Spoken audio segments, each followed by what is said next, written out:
اسی کو ہم نے جواب دیا کہ ایک ناسخ ہوتا ہے، اس میں ایک منسوخ ہوتا ہے. منسوخ پر عمل نہیں کیا جاتا، مگر ایمان لایا جاتا ہے، اور ناسخ کے پیچھے چلا جاتا ہے، ناسخ کو مانا جاتا ہے. تو اب قرآن میں اس طرح کی بہت ساری آیتیں ہیں. تو یہ مفردات متشابہات، اس کے بارے میں صرف اتنا کافی ہے کہ ہم یہ تسلیم کر لیں یہ اللہ کی طرف سے بس. تو ہم سے پوچھے اس کی مراد کیا ہے؟ اللہ جانے اپنی مراد. تو آپ کہیں گے جب خدا نہیں جانتا تو ہمارے پر خدا نہیں کیا گیا ہمارے تو قرآن تم پر کب نازل ہوا؟ کیا واہ، وہ نبی پہ نازل ہوا، تم پر نہیں ہوا. نبی نے تو سب کچھ تمہیں دے دیا. آپ کا اچھا نبی ہی کو نازل تھا تو نبی کو چاہیے تھا صرف محکم آیتیں ہم کو دے دیتے، باقی اپنے پاس رکھتے. جس کو ہم سمجھ نہ پاوے اس کو ہمیں دینے کی ضرورت ہی کیا؟ دوستو یہ تمہارا امتحان ہے.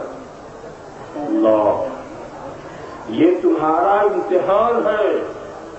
کیا کہ تم خدا کی اسی بات کو مانو گے جو تم سمجھو؟ واہ سبحان اللہ. یا اس کو بھی جو نہ سمجھو. اور اگر آپ نے یہ طے کیا نہیں ہم تو وہی مانیں گے جو سمجھیں، تو تم نے تو خدا پر ایمان ہی نہیں رکھا، تم نے تو اپنی سمجھ پہ ایمان رکھا. جو سمجھ میں آیا مان لیا، جو سمجھ میں آیا مان لیا. اور آپ جانتے ہیں سب کی سمجھ الگ الگ ہوتی، پتہ نہیں کس کی سمجھ میں کتنا ہے. اگر اپنی سمجھ کو معیار آپ بناؤ گے تو مشکل ہو جائے گا معاملہ. تو ہم خدا پر ایمان لانے والا جو سمجھے اس کو بھی مانتا، جو نہ سمجھے. ارے وہ واقعہ تو سنا ہوگا تھا حضرات علماء کرام سے کہ حضرت جبریل جب کہا تھا یہاں ارشاد لے کر آئے تو ایک ایک لفظ بولتے گئے. کہا حضور نے کہا علم تو میں نے جان لیا، ہاں علم تو میں نے جان لیا، یا علم تو میں نے جان لیا، عین علم تو میں نے جان لیا. ساتھ حضرت جبریل حیرت میں پڑ گئے، میں نے نہیں جانا. میں نے نہیں جانا. ضرورت تھی کہ ایسی باتیں حضرت جبریل لائیں تاکہ دنیا سمجھے کہ پہنچانے آ رہے ہیں، پڑھانے نہیں آ رہے. پہنچانا ہو رہے، پڑھانا ہو رہے. نعرہ رسالت تمام کے محترم نہیں آ رہے. پہنچا پڑھا تو کوئی اور رہا، وہاں اللہ سے سمجھانا تو اور کام ہے. الرحمن علم القرآن، تعلیم تو دینے والا کوئی اور ہے. یہ تو صرف پہنچانے آ رہے. مبلغ اور ہوتا ہے، معلم اور ہوتا ہے، پہنچانے والا اور ہوتا. اور اس میں بھی ایک قانون میں آپ کو بتاؤں، ذرا اور گہرائی میں لے جاؤں. ایک ہے نبی کی ولایت اور ایک ہے نبی کی رسالت. جو رسول ہے وہ ولی بھی ہوتا ہے. ایک ہے نبی کی ولایت اور ایک ہے نبی کی رسالت. صوفیہ فرماتے کیا ہے جو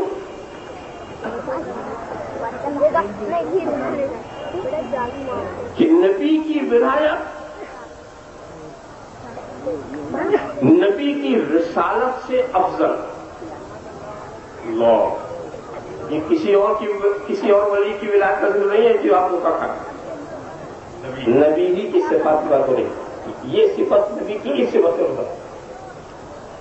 نبی کی ولایت یہ نبی کی صفت رسالت سے افضل. کیوں؟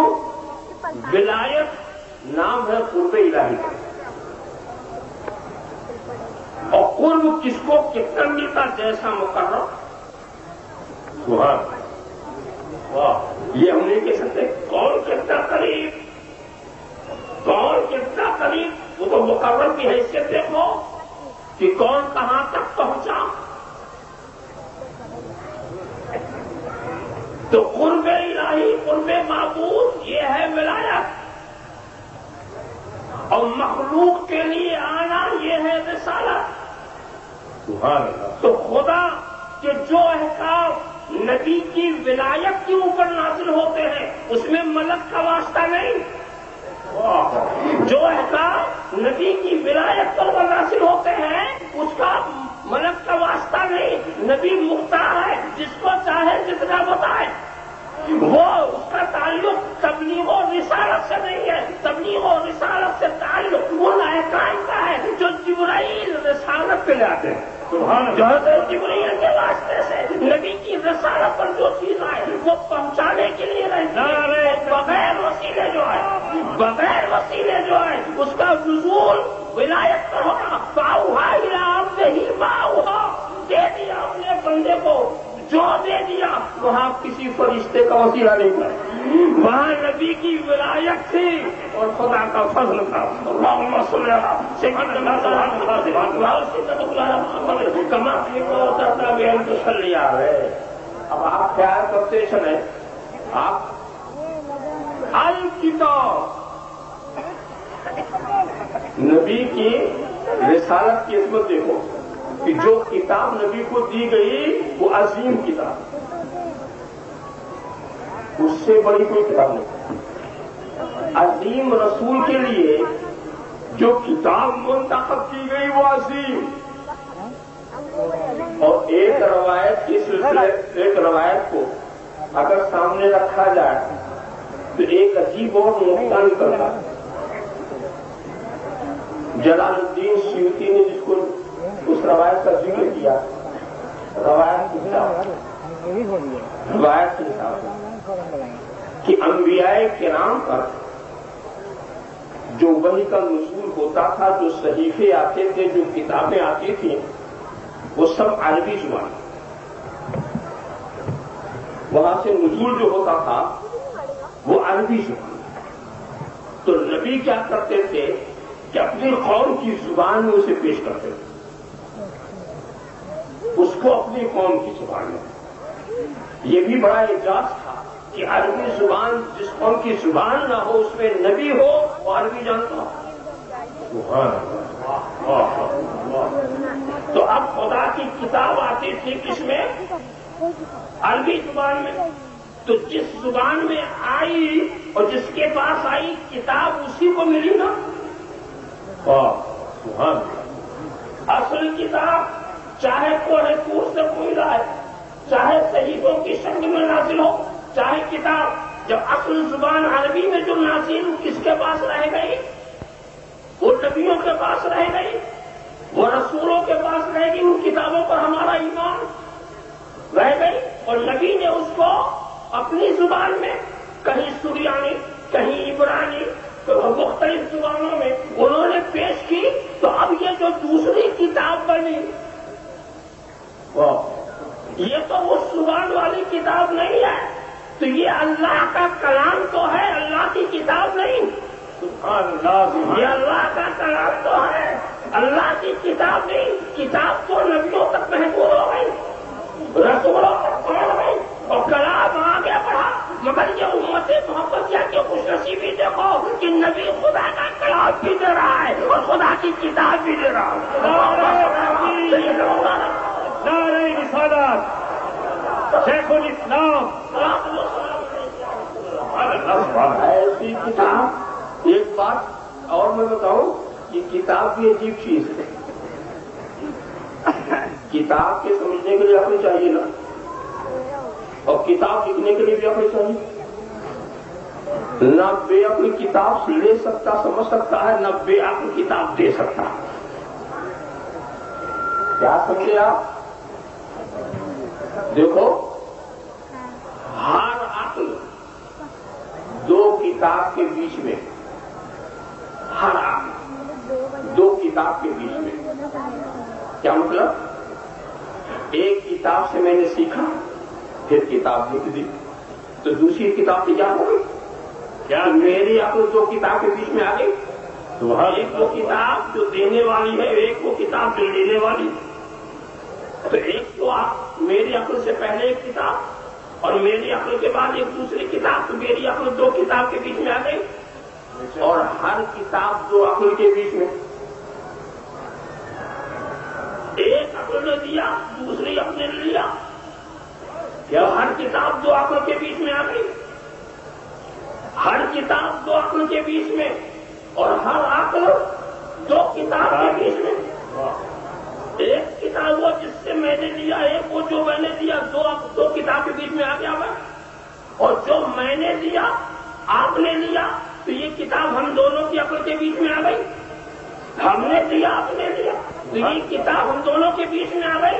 مگر دوستو بیچ کا وجود ہو ہی نہیں سکتا جب تک کہ اول کو متعین نہ کیا جائے، سبحان اللہ، اول کو متعین نہ کیا جائے تو تلاش کرو اس کتاب کو جس سے پہلے کوئی عقل نہ ہو، اور تلاش کرو اس عقل کو جس سے پہلے کوئی کتاب نہ ہو، جس سے پہلے کوئی کتاب نہ ہو، تلاش کرو اس عقل کو، تو سنو وہ کتاب جس کے پہلے کوئی عقل نہیں ہے وہ کتاب اللہ ہے، اور وہ عقل جس سے پہلے کوئی کتاب نہیں ہے وہ رسول اللہ ہے۔ نعرہ رسالت، شیخ الاسلام، یاد رکھو، سبحان اللہ، سبحان اللہ، یہ جو رسول کے ہے، رسول کتاب نے نہیں بنایا، اور یہ جو کتاب ہے یہ رسول نے نہیں بنائی، نہ کتاب نے رسول کو بنایا نہ رسول نے کتاب کو بنائی، جس نے رسول بنایا اسی نے کتاب بھیجی، اب اس کتاب سے پہلے عقل نہیں ملے گی اور اس عقل سے پہلے کتاب نہیں ملے گی،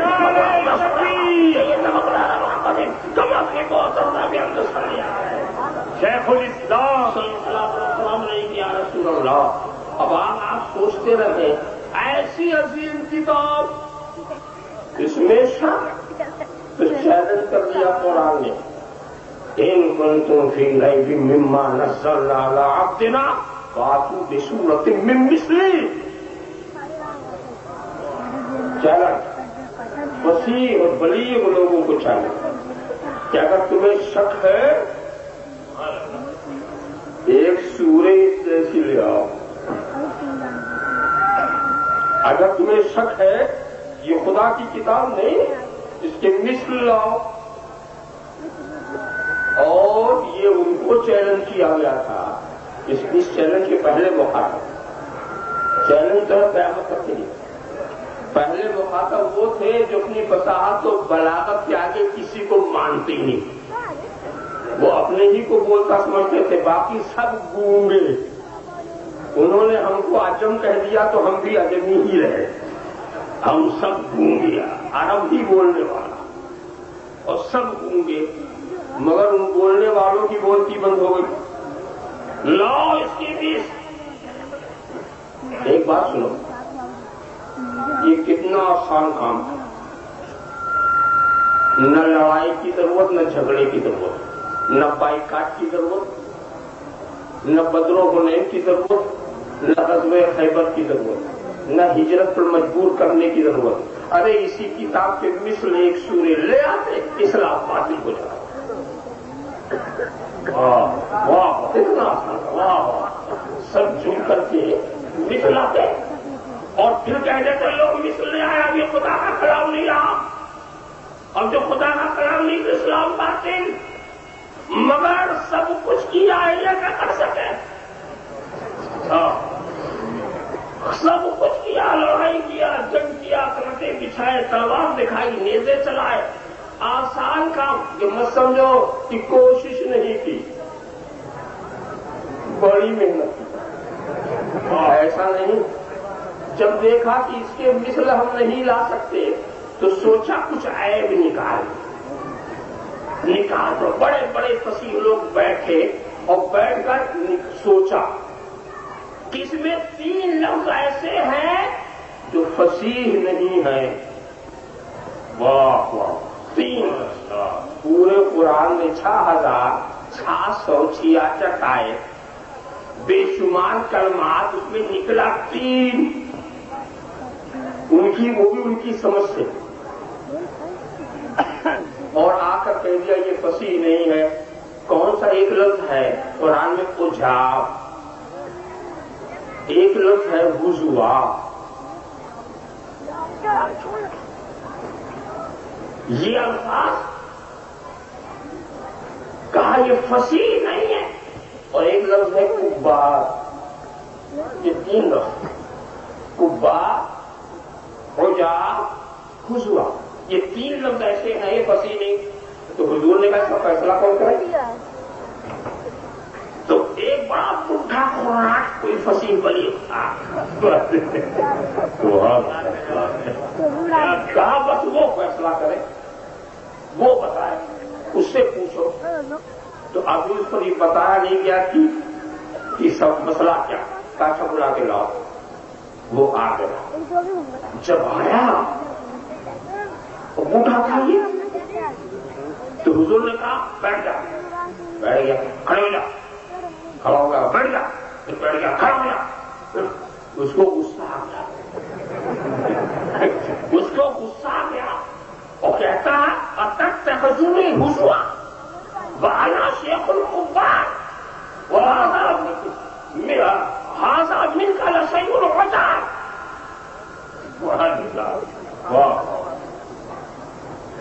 دیکھیے تینوں لفظ استعمال کیے اس نے. آپ نے مجھے مذاق بنا لیا. یہ عجیب چیز ہے.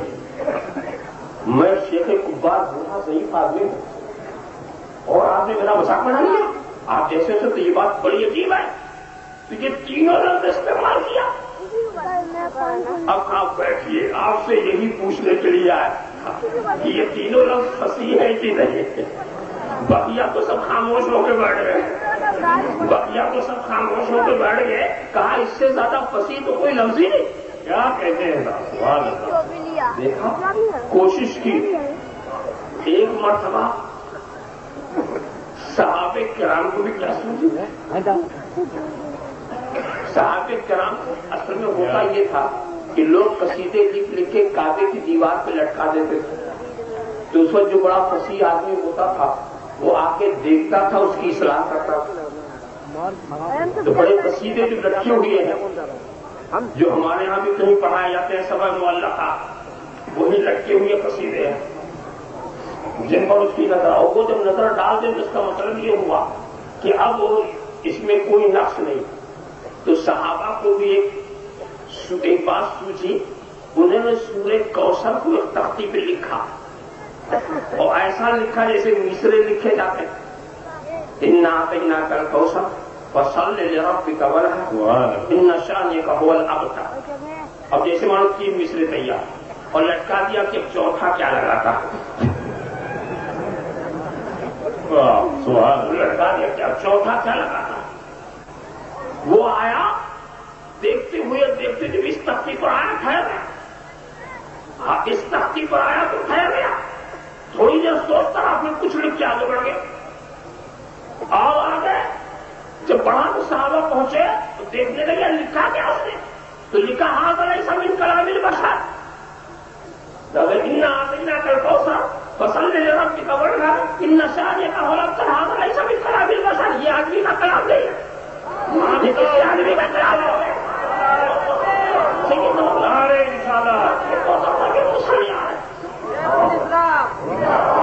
سبحان اللہ سبحان اللہ. تو چیلنج کیا گیا اور چیلنج کا انداز دیکھو.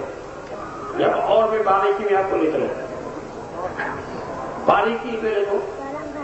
ان کنتم فی ریب مما نزلنا علی عبدنا فاتوا بسورۃ من مثلہ. اب علماء کرام من مثلی اس کے مثل سورے لاؤ.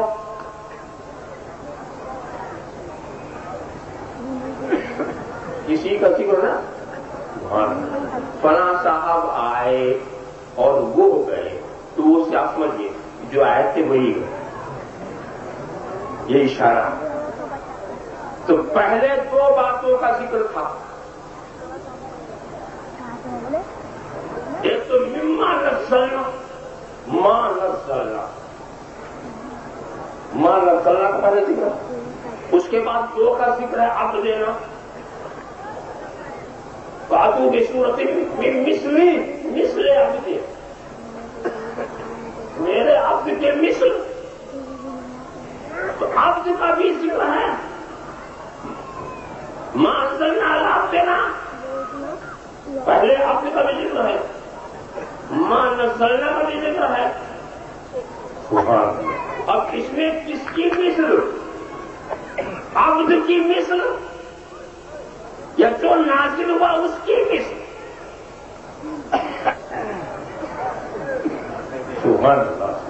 جو نازل ہوا اس کی مثل لائی جائے اور اس کی مثل کو لا کر ہی ایسا کلام اس کی زبان سے سنا جائے، یا جو نازل ہے اس کی مثال لی جائے. علماء تو کہیں گے کہ مرجع قریب ہوتا ہے تو مان نزلنا کے قریب تو اب دینا ہے. سبحان اللہ. سبحان اللہ. مرجع قریب ہوتا ہے، مطلب یہ ہے کہ دیکھو یا تو مان نزلنا کی مثل لاؤ، اور اگر یہ نہیں ہو سکتا تو یہ لاؤ کہ میرے اس بندے جیسا کوئی بندہ ہو اور وہ کہے یہ خدا کا کلام نہیں. سبحان اللہ. سبحان اللہ. واہ واہ واہ. جس نے یہ کہا کہ خدا کا کلام یہ ہے وہ جیسا لاؤ جو اس کے کلام الہی ہونے کا انکار کرے. کیا لاؤ گے اس بندے؟ ارے کہاں سے لاؤ گے؟ اور خدا جسے اپنا بندہ کہے کیا نہ اس ماں نزلنا کی مثال تم لا سکتے ہو اور نہ اس کی مثال لا سکتے ہو جس بندے پر یہ نازل ہو. ایسا بندہ نہیں ملے گا.